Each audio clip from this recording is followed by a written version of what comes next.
Hello and welcome to our weekly Parshas Shiur with the commentary of the Alshich. I should apologize. I've got to really start by saying Shavuot Tov, good Vach, have a very good week, and apologize that it's not a good Erev Shabbos. I'm afraid my computer is not playing very nicely at the moment, and when I should have been recording, it decided I wasn't recording. But tonight, it's given me a pass, which is generous of it. Anyway, this week's Shiur is dedicated for Refuah Shlema to Yecheskel Yehuda Ben Yenta, family member, better known as Dr. Charlie Simonoff, who lives in Israel and is recovering from quite serious surgery. Charlie, Yecheskel Yehuda, you should have a Refuah Shlema, and your whole family is waiting to have you back again. If you would like to have this Shiur dedicated to somebody you love, maybe recovering from illness, to celebrate a simcha, or to commemorate somebody who's no longer with us, please, that's the address, yy@rabbiyyy.com. I'm trying a new microphone incidentally, so the coughing into it doesn't really help. Okay, we now come to the Shiur of the Alshich. The introduction to the Shiur really starts, really, I'm struggling tonight. My computer must be laughing its head off. I'll let you start and then you can't speak. To understand, there's two hugely crucial, the entire Parsha is one of the most dramatic, intriguing, confusing in the whole of the Torah. It's the ongoing story of the conflict between Josef and the brothers, and then Josef's own story and his challenges. So much to say in that, but I'd like to focus right at the beginning through the eyes of the Alshich on just two factors. One, as you'll see in a second, our relationship with Hashem, and how you and we want him to interact with us in our lives.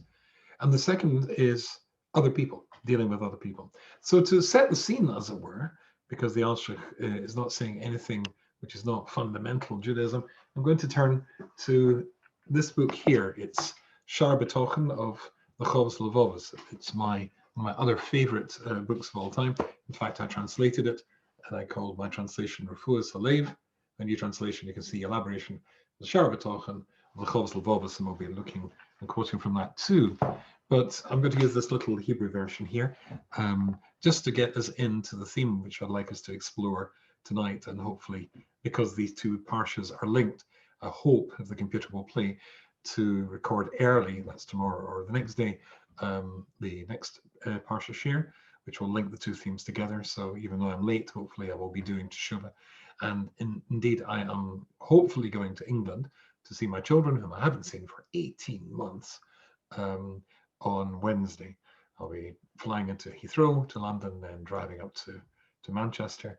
So I hope that this will not disrupt our Shiur too much. That's why I'm doing next week's early, and I'll have to find some setup in England that can replicate our Shiur here. Anyway, I should stop talking. The beginning of Shiur B'tochen, in the introduction, the Mechaber, that's Rabbeinu Bachya, who lived, in case you don't know, 1,000 years or so ago in Saragossa, which is northeastern Spain, and he says the following thing: one of the tremendous benefits you'll get if you base your relationship with Hashem on B'tochen. In my translation, I based the translation of B'tochen, the word B'tochen, which is usually translated as trust, on Ramatziel Solomon, the Mashgiach of Liquid's translation. He said it's certainty. B'tochen is certainty in Hashem. To quote the Ramban, every Baal B'tochen is a Baal Emunah, but not every Baal Emunah is a Baal B'tochen. But if you can get to the level of B'tochen, this is what he says. That's one of the benefits that you get if you serve Hashem through a perspective of certainty, is Lasaga Shlemis B'taras Hashem. First of all, your relationship with Hashem, your performance of your Jewish responsibilities will be, and only will be, successful if you do that. Because you are certain in God, like a servant trusts his master. You will be freed from worry. And that's going to be very important when we get back to the Parsha in a second. And of course, if you're a normal human being, you probably spend a lot of time worrying. I certainly do. My nefesh me'adagas, who yochel list this maser l'avodas Hashem, and that as a consequence, because you're not worried about other things, you'll be able to concentrate in your relationship with God. But efsher, interesting. Efsher, simply an impossibility, he says. Loyla adam liyas meshuchach me'adagas, for a person to be free from worry, ela imhu b'teach Hashem, unless you've got to that level of certainty in Hashem. Because if you don't believe in God, or you do believe, but you only believe a little bit. You know, he's there in the background, but not in the foreground. If you trust other things, or if you trust other people, or you trust your wealth, or your wisdom. We'll see all of these play into the story of Josef in a second. Or your physical strength, and all these other things we could add to the list. Let me just adjust the camera a little bit here. Okay. Then, as much as you invest your trust in anything else than Hashem, then he says, very interesting. Then Hashem, in fact, quite scary. If you invest your trust in any other thing, then Hashem says, fine. Then I will allow you to trust in that, and I withdraw my supervision, my intervention, and my control of your life relative to the amount that you've invested elsewhere. So if you believe in the success of the culture of Germany, and you see yourself as a German first and foremost, and you will even go so far as to declare Berlin is your Jerusalem, as indeed many Reformed Jews did, then okay, I'll simply leave you with it. See how that works out for you. Or if you believe in socialism and communism, as so many hundreds of thousands of Jews did, then Hashem says, fine, we'll just, if you want me to go, then fine. Then we'll see how that works out for you. And so on and so forth. So he says, relative to how much you invest your trust elsewhere, Hashem removes his control of your life, and you want it, you got it. You can trust in them. See how that works out. You will end up like as the pasuk says in Yirmiyahu, Jeremiah, Beiskit Gimel, my people, says God, bewailing their stupidity, made two huge mistakes. Sorry, Kishtaim Maraz Asab. I may just read it again. Sorry. Kishtaim Maraz Asami. Oisi Ozu, one, they abandoned me. Makor Maim Chaim, and I am a perpetual wellspring, is the analogy God chooses here. La'tzav lehem ba'oretz nishbar, to instead dig for themselves alternative for a water, ba'oretz, water pits, water wells. What's the word? Containers of water. Which are broken. So they replaced me. So I'm a naturally occurring, unending spring of water. They made their own water cisterns. That was the word I was struggling for. And they were broken. And of course, it didn't delay it. It didn't deliver what it said it would. And it says in Tehillim, but Yemiro, Eskavodim, Batavnas, Shur, Eichel, Ezef, they replaced their faith in God with the likeness of a shur. And ox, this of course is an allusion to the golden calf. Or Hagever, and Yeremiah says, Or Hagever Shah Yiftach Ba'odom, V'sham Bos Zarai Mian Hashem, Yasra Libai. And it goes on to quote another pasuk, cursed is the man who trusts other people. And then another pasuk in Yeremiah, Baruch Hagever Shah Yiftach Hashem. Also says in Tehillim the same thing. Ashrei Hagever Shah Sam Hashem Yiftach. And happy are you if Hashem is the person, or that's where your trust is put. That's how the book begins, which leads us very nicely over to our Parsha. So let's see if I can share the screen with you. And yes, it's actually playing at the moment, the computer. Very nice. And if I click on this, here's the beginning of the Seder MiKeitz. And if I bring it over, make it a little bit bigger, and go down there. Good. Vayhi MiKeitz Shenasayim Yamim. And it was after 2 years of days, Uparacholim, and Pharaoh, I didn't bring my English translation here, my art scroll, to see how they would translate that, but it's in the present tense. an O and an A in a Hebrew word over here means it's in the present tense. Cholam would be in the past. Ichlam will dream in the future tense. But Cholem is in the present tense. He's dreaming. Vahini Omid Aliyar. And then it says the whole thing about the 7 fat cows, about the 7 thin cows, and the 7 nice, healthy grains, stalks of corn eaten up by the disease grains of corn. We're only going to look at the moment at this pasuk here. And the Alshich has 4 questions. And I'm going to actually, for the first part of the Shiur, because the first part of your relationship, our relationship with Hashem, I'm going to share the screen and we're going to work through it. And you can see the Alshich, the way that he looks at this. Those of you who are watching this maybe want to take a screenshot or come back to that later, but we've got to focus on that first pasuk. Of course, if you have the Chumash in front of you, that's fabulous. But it was after 2 years of days. You couldn't really have 2 years of anything else, really. Oh, Parakolam and Pharaoh is dreaming. Okay, let's bring the Alshich up and make that big. And we'll move over to analyzing that. And you can read with me the Alshich. We're going from this column to there in the first part of our Shiur today. So he says, Royal Loss and Leave. It is, oops, I don't know why I did that.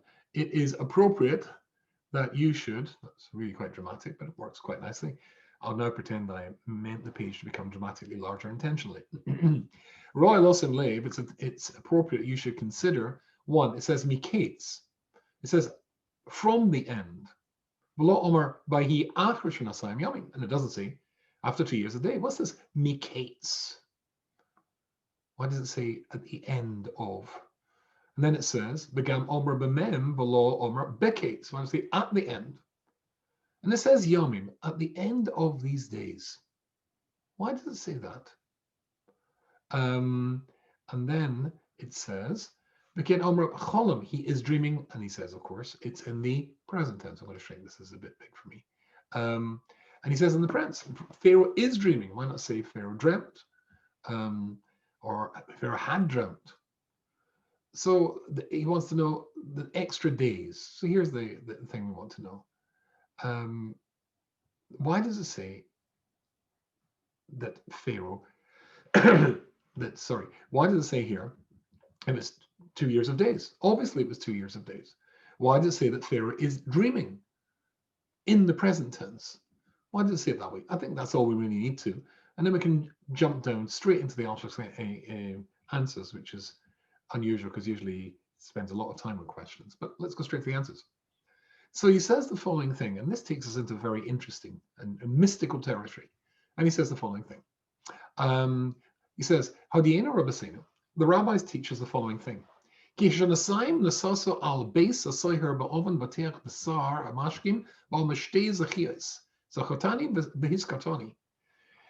is, he says, that Josef was given an extra 2 years in prison because he made 2 enormous and fundamental mistakes. You'll remember the story of his interpretation of the dreams of the Sarah Mashkim, the wine butler, and the Sarah Ephraim, and the person who was in charge of bread production for Egypt and served at Pharaoh's table. Remember that when both have dreams and Josef interprets those dreams. When he interprets the dreams, he turns around to the Sarah Mashkim and he says, after he interprets his dream, now please do me a favor, I've been kidnapped here, I don't belong here, I didn't do anything wrong. Please remember me to Pharaoh. And he says twice the words, Zachartani, remind me to him, but who's Kartani? And again, same idea. And remember me to Pharaoh. Because he expressed 2 expressions of help me, I'm trusting you to remind me and remember Pharaoh about me and my situation. He was given an extra 2 years. Hashem told him he was going to have 2 extra years in prison. But we should consider who told the rabbis in this medrash that we're quoting in Bereshis Rabbah? At the moment when he was talking to the Sarah Mashkim and appealing to him to intervene on his behalf to Pharaoh, how do you know that his sentence was up? How did he know that? Or how did they know that better? What makes them think that because he said those 2 expressions, 2 extra years were added to his sentence? Maybe he was meant to be serving 12 years in jail instead of the 10 years. And you can see over here, the Alshich is going to go on to tell us, He was 17 when he was sold. 1 year he was a slave in the house, and he was 30 when he comes before Pharaoh. So that means to say, obviously, add 18 together and subtract it from 30, then you've got 12. So he was in prison for 12 years. Maybe that's what he's meant to be in prison for. What makes them think he was meant to be in prison only for 10, and those extra, those two expressions they used in appealing for help to the Saramashkim ended up giving him an extra 2 years in prison. So he says, Achine, Hema Yoda, but the rabbis knew, Inyan ha'eser tipin shiyotzim mirosh etz basov. Well, that's a very nice way of putting it. The rabbinic writing is very, very allergic to using inappropriate language, or even if it's accurate, but if there's a better way of saying things, a more genteel, a more what's the word? Subtle way of saying things. And what does it say? It says the rabbis are aware of the story of the 10 drops that came from his finger. 10 drops came from his finger. And he said, so the story there is that when, as everybody knows this story, when Potiphar's wife tries to seduce him, then he tries to run away, but she grabs him, and she caused him to lose 7 drops of his seed. Sorry, 10 drops of his seed. Those 10 drops of his seed, because he lost those 10 drops, and of course, he ran away from her. She's a stunningly beautiful woman. She's trying to seduce him. She's wearing more seductive clothing, if any at all. But there was a reaction. She grabs him, and grabbing him, that caused him to, he had been aroused and caused him to, as a consequence of that, to lose 10 drops. He was punished for that. And the punishment was he was going to spend 10 years in prison, sorry.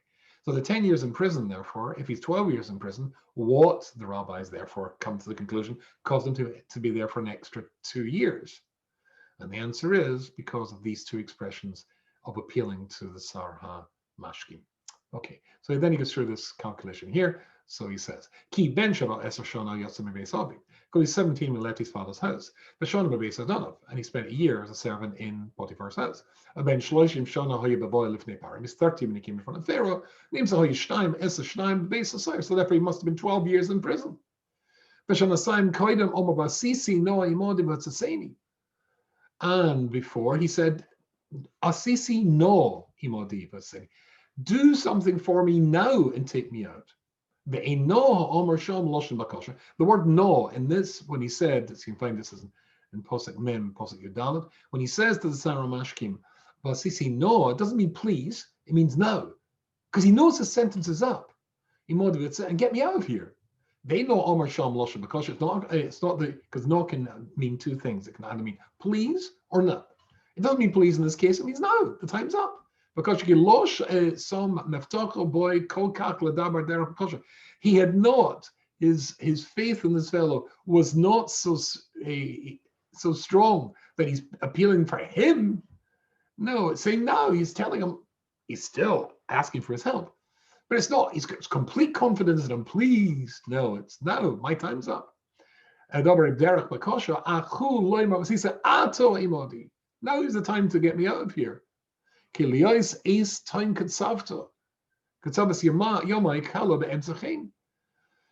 my time is up, so do me a favor. I'm not asking for very much. My sentence is over. Because I'm going to explain later on. But in Cain, because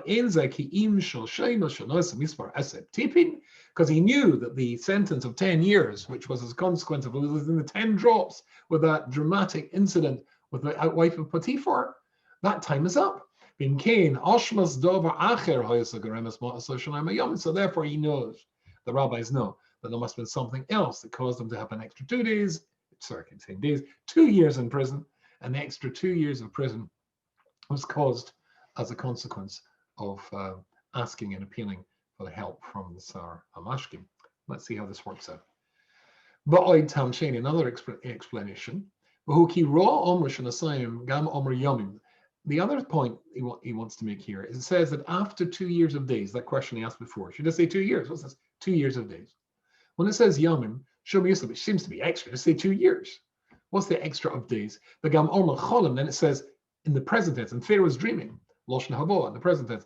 Achul loimer ki b'hashkochas ho'yodover. It's to teach you that the entire incident was controlled by Hashem. Because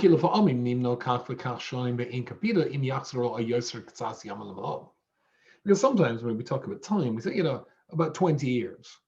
It was 19 in so many months. Yeah, about 20 years. And we don't really care if it's a few months out. Roughly 20 years, roughly. But here it's not, there's no roughly about it. It was precisely 2 years of days. That's 365 and a quarter days times 2. And exactly and precisely when that time was up, Parachonim, Pharaoh is dreaming. It's not a coincidence, it's not accidental. It's showing them that Hashem has calculated precisely and exactly how things are going to work and when they're going to work. As I said, because sometimes people are not particular, but here we are particular. It's exact. The reason it says 2 years of days is to tell you that it was to the second. How it was through the Hashem's intervention, these extra 2 days came about. Stop for a second and read to you from, so if I stop sharing the screen and come back to you, I want to read to you from my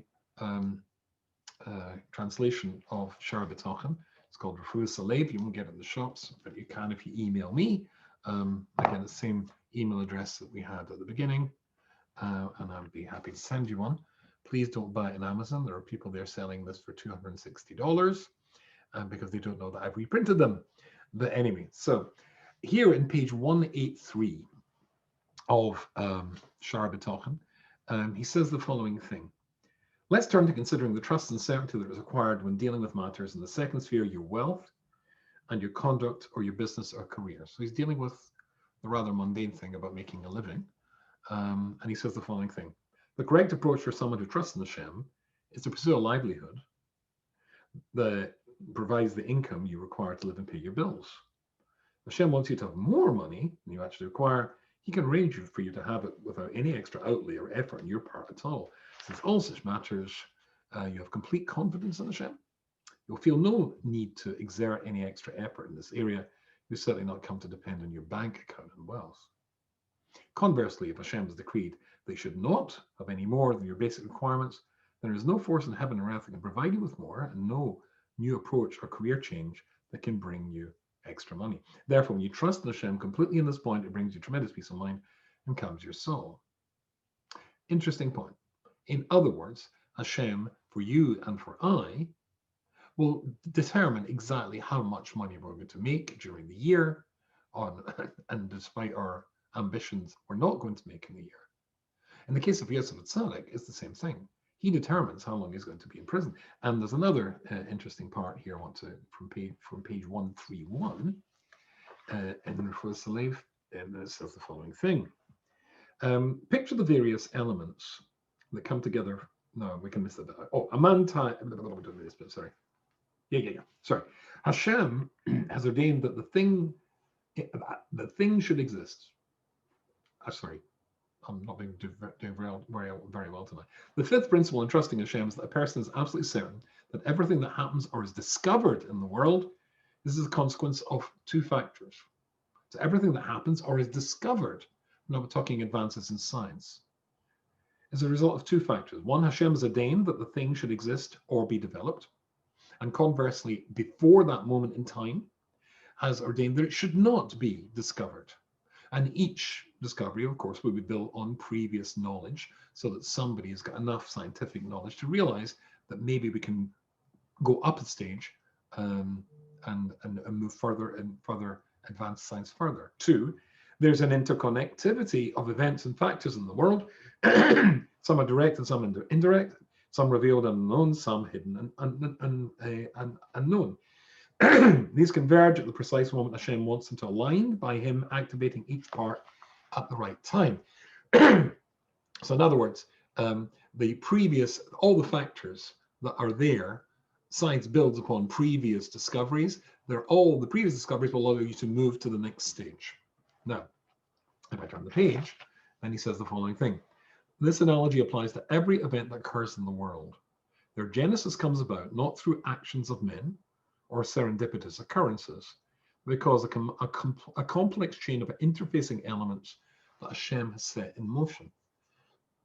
That science advances by building on what it already knows, and it can't move forward unless Hashem lets it know. Let's this development be revealed in the world. Hashem controls the events of our world, our personal world, of the world, and when he wants something to happen, it's going to happen. In the story of Josef, precisely and exactly 2 years of days after he makes the mistake of investing his trust in somebody else, and as the Chavos says, and we're even talking that this applies to Josef Atzadik, that if you invest your trust in somebody else, Hashem said, that's fine. And he said, that's fine. What happened with the Sarah Mashkim? The Sarah Mashkim expresses gratitude to Joseph by promptly, intentionally wiping the memory from his mind. Didn't want to have anything to do with this Jew. Fine, or rather not fine. Let's go back to the Alshich, and then we can look a little bit further. So if I share the screen again, and go back to where we were, and hopefully that goes out of the way. Yeah. So he says the following thing, that, I think we'll start from the beginning, the odd tam sheni. Huki raw omer shel it says 2 years, and it says of days, which is obviously extra. And it says that Pharaoh is dreaming. But that was to teach you, just as we just saw in the Chavos Levavos, that precisely when Hashem wanted it to happen, it was going to happen. That the events would change. The wheel would turn. Because we sometimes say years without meaning specifically, exactly. No, I mean this to be exactly. It was from the moment, from the moment he said to the Sarah Mashkim, help me, then the clock started running and he started to have another 2 years in prison. No more, no less. And that's why it says days. MiKeitz, and at the end of that, then Pharaoh dreams. And it was that dream that caused him to get out of prison. Not before then, and not after that at all. Precisely. Which allows the rabbis to say, therefore, that's extra 2 years to the second was as a consequence of what he did wrong in appealing to this fellow to help.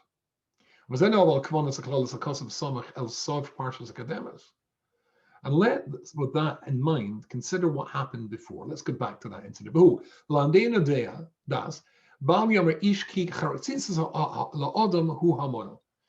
It's not a person's skill. I've written the word skill here. There's many ways to translate this one. I think skill works best. It's not a person's skill and subtlety and calculations that gets you out of trouble. Or perhaps you'll say, the person's got good buddies who'll look after him. I've got your back. I'll not let you down. To get you out of trouble. Because in this case, so these two principles, which we see in the Shara B'tochen, it's all up to Hashem. Put your trust in him. Put your trust in anything else, you're going to be in trouble. Or you put your trust, Joseph, in your skill, and now you can appeal to this fellow. He owes you one. You interpreted the dream correctly. That is exactly what got you stuck in prison for another 2 years. Had Joseph not used his skill and his cleverness to try and get himself out of trouble, and not only that, the guy's a buddy of his, he's a pal of his, just going to lift the power about it. Surely he's going to get me out. Wow, he would have been stuck in prison forever. So therefore, the story of Joseph, this part of the story of Joseph is to teach every single Jew, don't let it enter your mind. Don't think that your cleverness, your strategies are going to get you out of trouble. And your friends are going to get out of trouble. The only person that got Joseph out of trouble was Hashem. Nobody else. He gave Paro the dream. He upset Paro so that nobody could understand the dream and would cause the circumstances to get him out of prison. Because with regards to his friend, quite the converse. The Pasuk says he didn't remind him to Pharaoh, didn't mention us to Pharaoh, and he forgot all about him, as we already, as the pasuk said before. And therefore it says, not from the 10 days, just as 10 years, as we explained. No, it's been another 12 years from making the mistake of relying on your own strategies and relying on another human being. As we saw from David HaMelech, Ashrei HaGever Sheyiftach Hashem, happy is the person who trusts in Hashem and doesn't trust in other people. So that's stage one. What about stage two? Now, for stage two, we have to look elsewhere. So let's get rid of this page. And let's bring up another page. And here is the incident where the Sar Hamashkim, seeing that Pharaoh is extremely distressed because nobody can interpret the dream, then he, as it were, comes clean. Here we go. Pasuk tells, "V'yidabet Sar Hamashkim el Pari." Now, let's compare and contrast trusting in Hashem who could do anything, or trusting in a human being by the actions of the man that Josef put all his trust in. V'yidabet Sar Hamashkim el is Pari. Now, at this point, when nobody can interpret Pharaoh's dream, then Sar Hamashkim says to Paro Lemor, "Eschotai ani masker hayom." My sin I must admit today. Paro katsav esabodov. Pharaoh was angry with his servants, plural. Vayitin oisin, he put me, b'mishmar, in the jail. Beis Sar HaTabachim, the jail which was owned by the Sar HaTabachim. That is Potiphar. Oisi be'es Sar HaOifim, me and the Sar HaOifim. The Alshich's interested there. Why didn't Sar say? Why didn't he say me and the Sar HaOifim? Why did he say me? And then he interrupts and he says, "Oh, and the Sar HaOifim." Why does he split it up? But anyway. And we had dreams, and guess what? The dreams were terrible. And there was in prison with us a nar, a lad. How old was he? Remember, what did we say? 18. Ivri, and he was a Jew. And he was the servant of the Sar Tabachim, of the guy in charge of meat production of the Egyptian Empire, a colleague of ours, Potiphar. When the Sapper Loy, and we told him the dreams, and he interpreted it, and that's how he dreamt it. And as we dreamt it, he interpreted it, and all came out exactly as he said. Good. As he interpreted it, it worked out. I got my job back, but Isatolo and the Sar HaOifim got killed. Now, we could look at this inside the Alshich, but I want to read to you a little bit what we have to say in this. You see, I want you to imagine that you are the Sar Hamashkim, and you've totally stabbed Josef in the back, who you owed a lot to and were grateful to and undertook to help, and you just wiped the disc clean. Right, there is no Josef.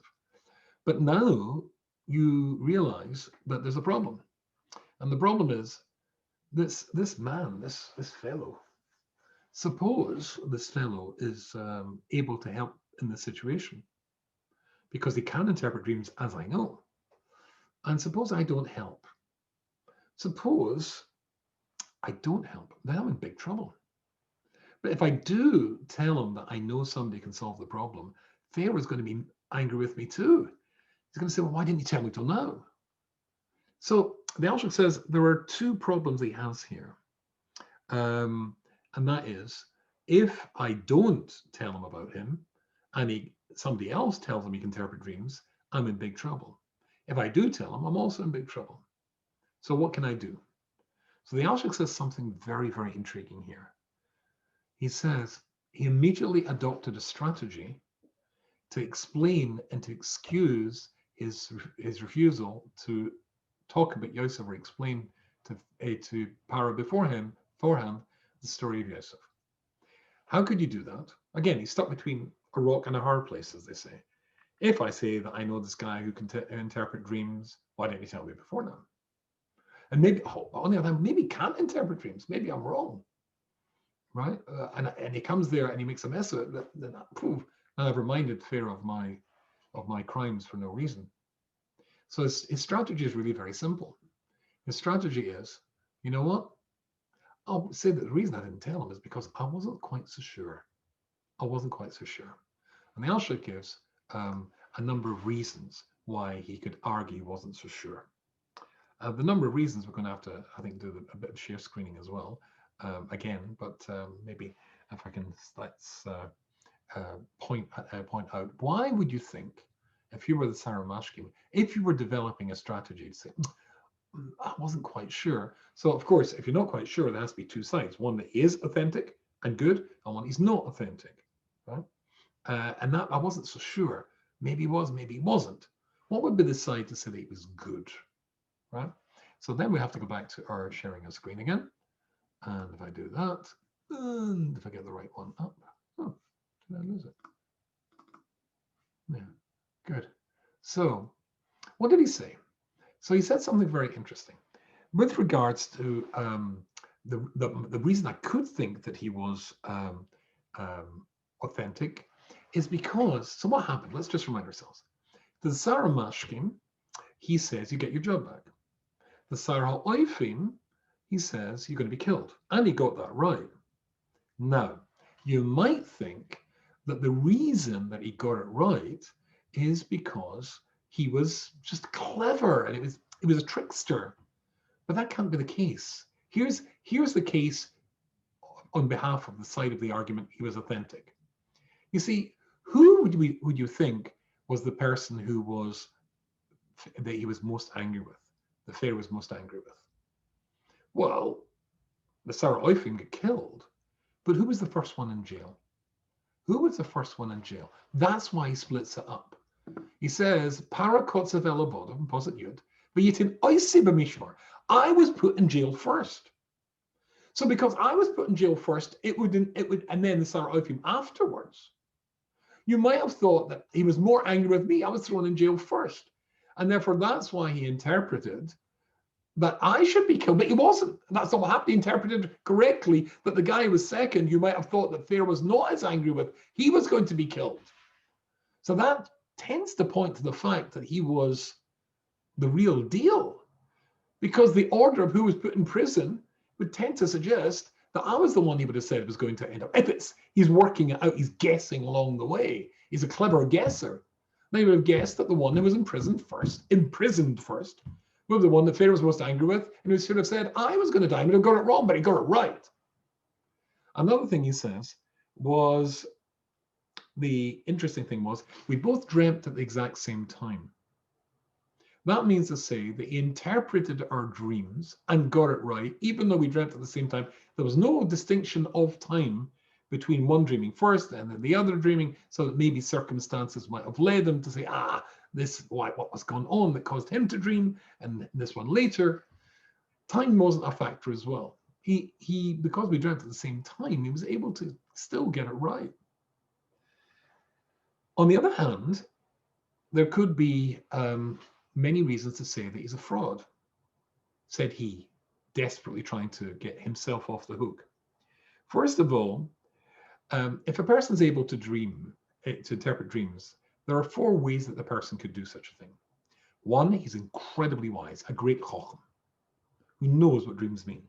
2, he's adept at magic and uses magical forces to interpret dreams. 3, he's a prophet. Nevi'im can interpret dreams, prophets can interpret dreams. And 4, he's an astrologer. And astrologers are able to look into the future and know what dreams are going to herald. In all 4 cases, it can't possibly be that that guy was right and was the authentic real deal. Why? Because what did he say about him? So let's go through the posuk again. He said, Parakotzav elabodov, posuk 10.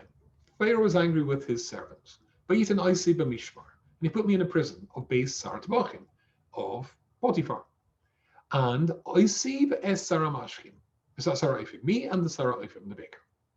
And we dreamt dreams, and nobody could tell. V'sham itonu nar ifri. Point number 1. What does he say to Pharaoh? He tells the story in such a way as to legitimize his dreamt of pretend suffix, pretend doubt as to the authenticity, which would explain away why I didn't tell Pharaoh and gets him off the hook.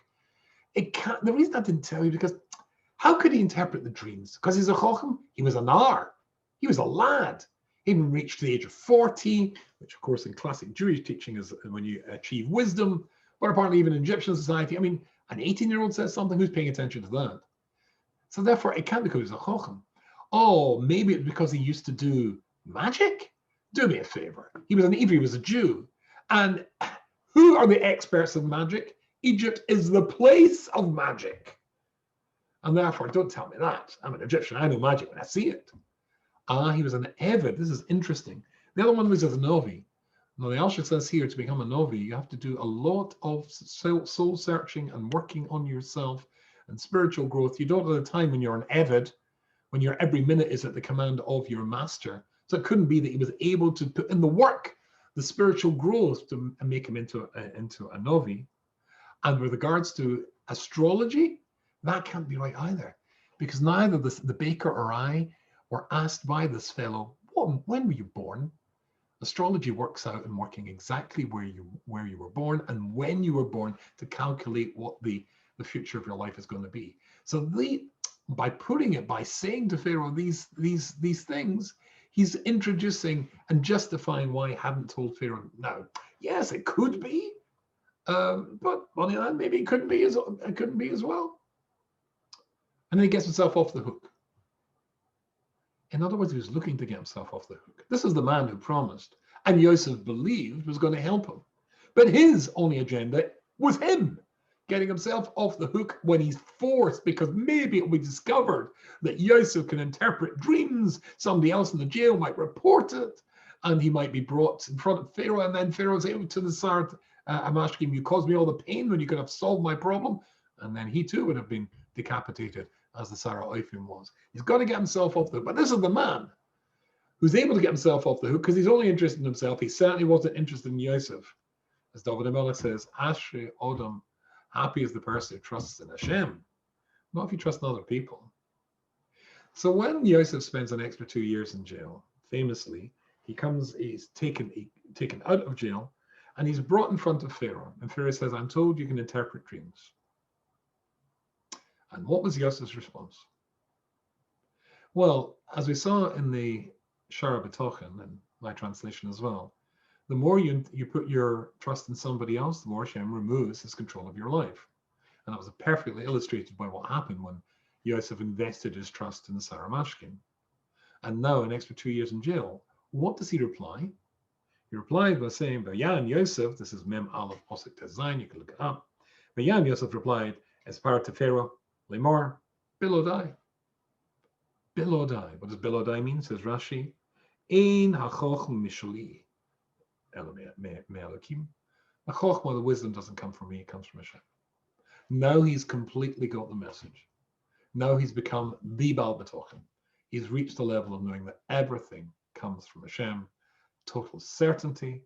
That's the translation. We used it for the word B'tochen as well. He certainly comes from Hashem. He puts his trust nowhere else.